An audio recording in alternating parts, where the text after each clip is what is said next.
स्वागत है एनिग्मैटिक एंड्स में, जहां हम इतिहास के महान व्यक्तियों की रहस्यमय और अज्ञात मौतों की कहानियों को उजागर करते हैं।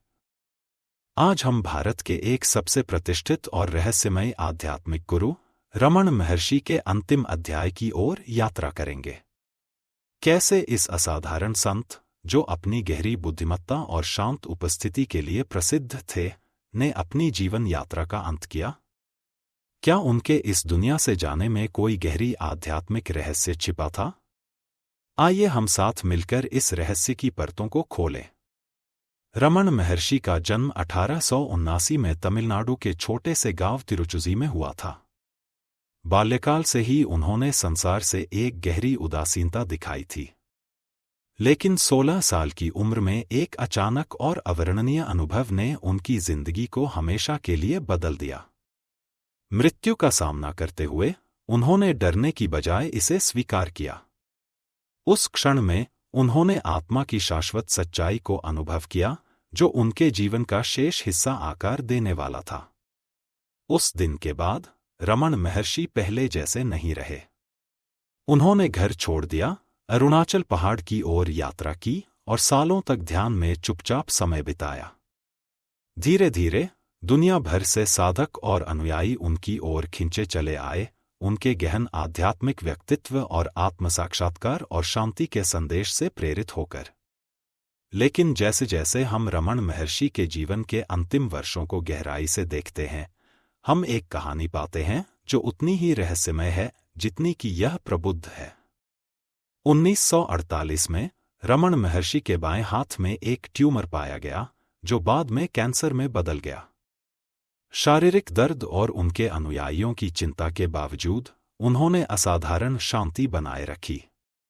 उन्होंने प्रारंभिक चिकित्सा को स्वीकार किया, लेकिन जब कैंसर और अधिक उग्र हो गया तो उन्होंने आगे की सर्जरी कराने से इनकार कर दिया।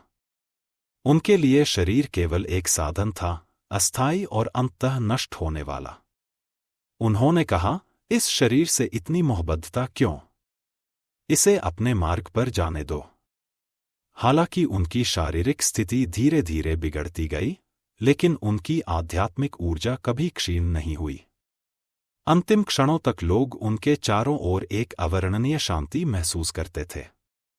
क्या यह संभव था कि उन्होंने सचमुच पीड़ा से परे चले गए थे, जैसा कि उन्होंने आत्मा के बारे में सिखाया था?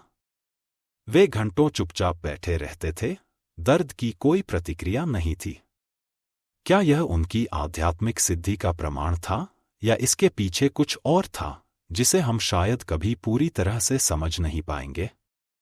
रमण महर्षि के जीवन के अंतिम क्षण एक अद्वितीय घटना से घिरे थे।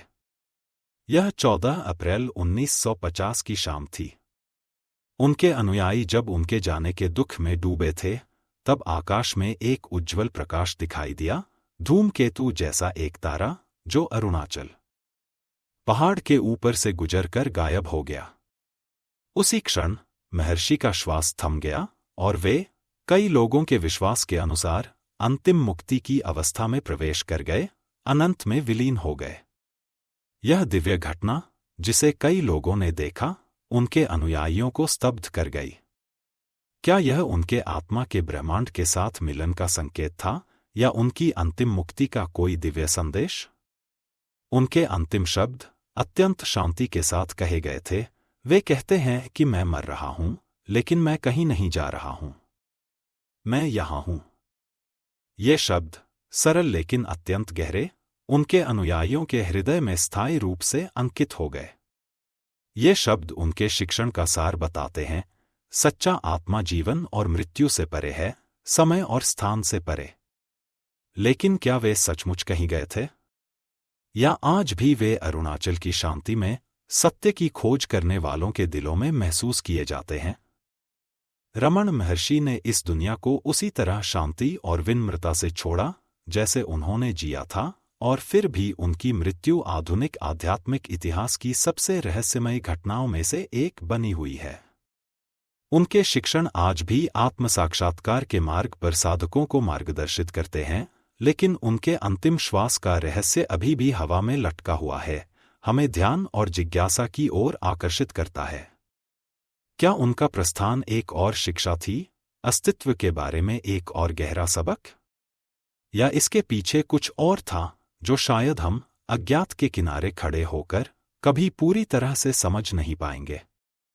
यदि यह आध्यात्मिक रहस्यमयी कथा आपके मन में जिज्ञासा उत्पन्न करती है तो हमारे चैनल एनिग्मैटिक एंड्स को लाइक, शेयर और सब्सक्राइब करना न भूलें, जहां हम दुनिया के महान व्यक्तियों की रहस्यमयी मौतों की कहानियों को उजागर करते हैं। नई और अज्ञात रहस्यों की यात्रा में हमारे साथ बने रहें और नोटिफिकेशन बेल को दबाएं ताकि आप हमारी अगली रहस्यमयी यात्रा का कोई भी एपिसोड मिस न करें।